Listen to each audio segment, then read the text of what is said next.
Салям алейкум. Здравствуйте, добро пожаловать. Сегодня действительно для меня особенно это историческая дата, и об этом я мечтал более 50 лет.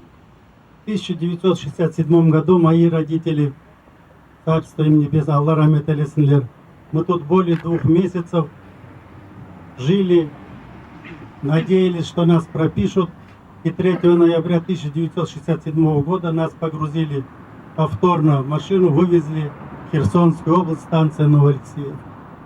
Жизнь говорит о том, что если человек очень мечтает, оно сбывается. Я сегодня считаю, что сбылось.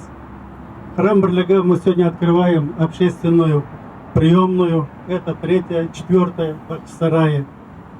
Она, во-первых, будет нести людям те позитивы, какие нужны.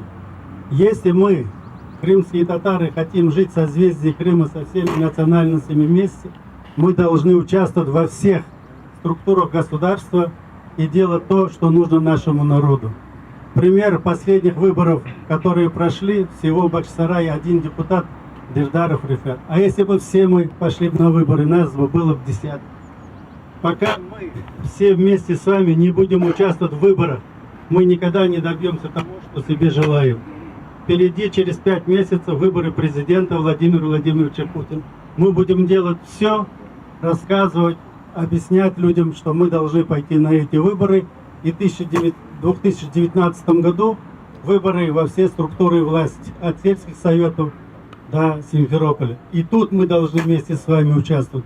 Другого пути у нас, дорогие, нет.